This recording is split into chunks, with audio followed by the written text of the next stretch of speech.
A day or two ago, I did my La Liga season predictions for the 2025-2026 season, and now, with Real Madrid due to kick off in just a couple days, I want to do my Real Madrid season predictions for the 2025-2026 season. And the categories I'm going to be looking at are the ones we see on the screen. Let's waste no time and get straight into it with the player of the year. I'm going Kylian Mbappe. Now, there was a few people I was thinking of, but I just think we're in for an all-timer with Mbappe. I actually do. I have so much faith in this guy's ability and talent and what he can produce that I think it's not even going to be close. Actually, no, I take that back. I don't think it might be close, but I just think he will be so good that he will, without a doubt, be Real Madrid's player of the year this year. I mean, he was phenomenal last year. He was so good, especially as the season progressed. No one came close. It was very clear that he was our best player. It was very clear he was our danger man. And it was very clear that if we were going to win games, it would be because of him somehow. He was that good. And I think he will maintain that form going on to this year. And he will end the season as Real Madrid's player of the year. Moving on to the young player of the year,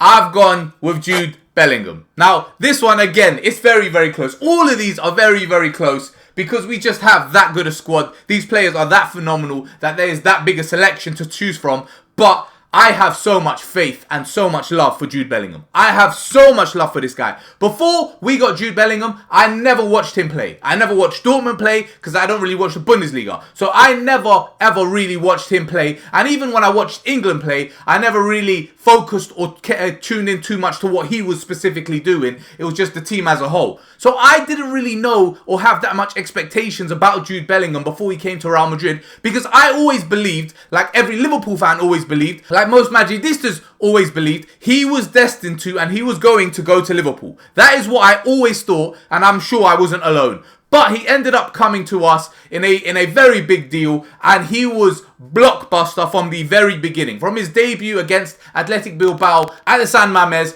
where he scored the winner, and then he continued to score winners in the next, like, 5, 6, 7, 8 games. He was phenomenal a couple years ago. And I have been in love with Jude Bellingham and what he does at Real Madrid ever since. It's not just what Jude does on the ball. In a year where we've spent the whole year complaining about players' lack of work ethic and their lack of running and their unwillingness to run and their unwillingness to work, we were looking at two players in particular, in Jude Bellingham and Fede Valverde, thinking these guys need a break. They run their socks off every single game. They give so much every single game. Someone needs to help them. Someone needs to run a little bit so they can catch their breath. Off the ball, Jude Bellingham is elite, and on the ball, he is even better. And even though there are a lot of young talents at Real Madrid, I hold this guy in such high regard. I rate him so highly. I think he is so good. He could easily one day win the Ballon d'Or. He is that good. Obviously, the Ballon d'Or is a popularity contest, and we're not getting into all that. But Jude has more than enough talent and ability to end up one day claiming that individual accolade. Moving on to the best new signing, I'm going Trent Alexander-Arnold. And it's similar reasons to Jude.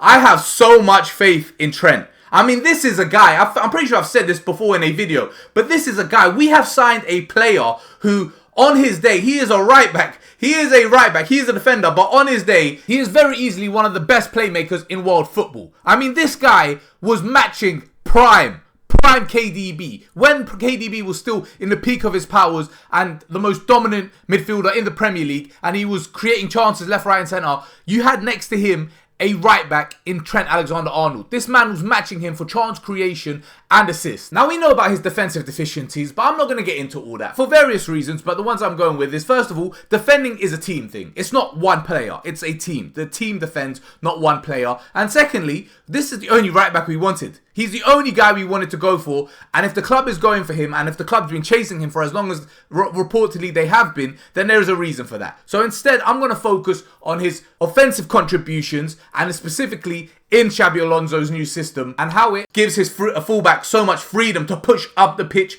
It is perfect for Trent, and with the defensive cover he will get from Fede Valverde and his 15 lungs that he has, he won't even need to worry about tracking back too much. He will still need to. Don't get me wrong. I'm not saying he's not going to need to track back. I'm just saying he can afford to take these risks and make these runs because he knows he's covered. Moving on to the surprise superstar, we're going Arda Güler. Arda has been at Real Madrid for years, and I have spoken about Arda more than I've spoken about any other player since I've been making these videos, because he has been that guy since Xabi Alonso has been here. Arda has been showcasing glimpses, little flashes of his talent at Real Madrid for years. Every time this guy gets on his left foot and he puts his head down, whether it's to make a pass or to shoot, you know the ball is going to end up one way or another in the back of the opponent's net, because he is that good. He is that good on that left foot. The problem was, whether it was because Carlo didn't play him enough, or whether it was the position wasn't what he needed, he just never really could cement a place in the starting 11, even though we knew the talent was there. Now he seems to have that confidence from the manager, and he seems to have found his position in central midfield, and he has been fantastic. At the Club World Cup, he was the standout player. Against Tyrol the other day, he was phenomenal and running the midfield. And not only because Jude Bellingham is out, but also because Bellingham is out for the next 2 months, we need someone to step up and be that midfielder that connects the attack and midfield, and he can be that player. His link-up play with Mbappe was phenomenal in that game against Tyrol, and I think it will only get better the more time they spend playing together. Moving on to the top goal scorer, we are once again going with Kylian Mbappe. You do not score over 40 goals in your debut season with Real Madrid and break the record for the amount of goals a debutant scores in his first season and not end up, or have me sit here and think you're not going to end up in the same position next year. Besides that one season where we won the Champions League and Benzema scored 44 goals and ended up winning not the Champions League, he ended up winning the Ballon d'Or because of that season. Besides that season, we have not had a striker or a forward player who can score 40 plus goals in the team since Cristiano Ronaldo. Ronaldo left Real Madrid in 2017 or 2018. That's like 8 years ago, or 7 or 8 years ago, whatever it is. In those 8 years, only one player has scored more than 40 goals, and that was Benzema, and he ended up winning the Ballon d'Or in that season. There is no way, I believe, anybody else is going to end up with the top goal scorer. And in fact, with how sharp he looked against Tyrol the other day, he could very, very easily end up with 50 goals. I would not bet against him. Top assist provider, this is the closest one. This was by far the hardest and the closest one, and I had to choose between Vinny and Trent, and I've only just pipped it to Vinny.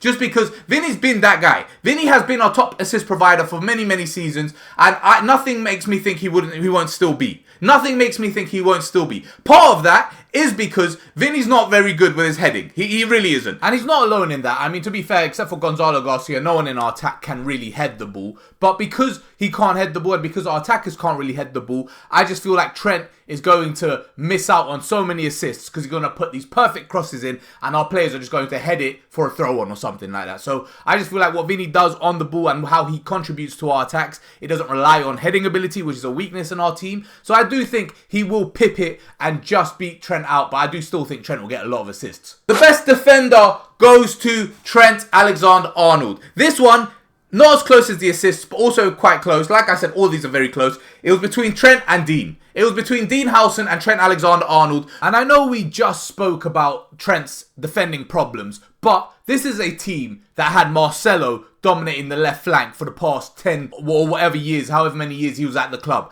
And Marcelo was never really the best at defending. But if Sergio Ramos wasn't at the club and in that team, are you telling me you could honestly say that Marcelo wasn't our best defender? Do you get me? Do you get the point I'm kind of trying to make? But once again, I have so much faith in Trent Alexander-Arnold. I have so much belief that this guy is going to become a monster in this team. No, not even going to become. He's going to continue being the monster that we know he can be. The monster he was at Liverpool. The attacking threat that he was at Liverpool. The only difference, and I can only assume this will be a good thing for him, is at Liverpool he had a fantastic right winger in Mo Salah in front of him, and that maybe kind of in a way deterred him a little. But here at Real Madrid, we don't do right wingers. We don't do right wingers at all. So he should have no concerns or problems, or if it is a problem, that's the thing. I can't say for certainty it is a problem, but I just feel like the fact that he doesn't have a right winger there and he can just control that whole flank and that whole side of the pitch to an extent. Obviously, we will still have someone playing there. It's just not on the level of Mo Salah. He will just be that much better. So I think the best defender will be Trent, though Dean Howson, it will be very, very good as well. The best midfielder, once again, goes to Jude Bellingham for his second award on the list, just like Trent, who got his second award. Once again, like I said, as much as I love Arda and as phenomenal as Arda Güler has been, Jude Bellingham is him.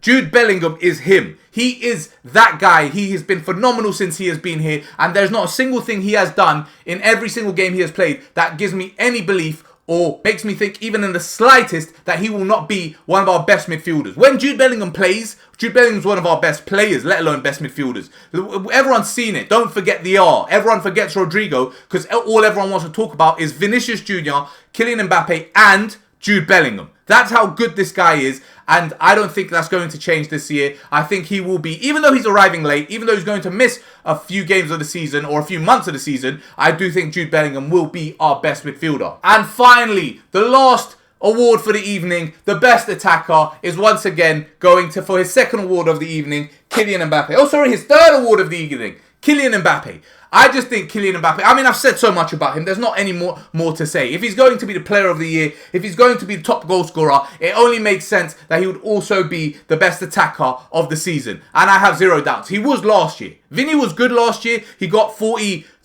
goals and assists total. But in terms of how they played, not the statistics, the play, the way they played in the games, not counting the start of the season where Vinny was a bit better, for majority of the season, especially in the latter half, because Vinny's form and being ahead of Mbappe and being better than Mbappe only lasted until like October. From like, when was it? November or December? When did we really play? When did we play Atlanta? Whenever we played Atlanta, from that game onwards, or Athletic Bilbao, when he put out that Instagram story where he said, I'm at the bottom here. I'm at as low as I can be. The only place to go is up. After that point, Mbappe was much better than Vinny. And in performance alone, he was the best attacker we've had in the team. So I think he will maintain that and once again, take most of the awards and be our best attacker. But anyway, just to conclude, I am very, very happy with the list. I generally don't think there's anything I will change. The only one I'm kind of unsure about is the assist. I really am unsure about that. Because like I said, I have so much faith in Trent and what he will do in this team. But besides that, everything else, I'm very, very happy with. I'm going to call the video there. Thanks for watching and peace.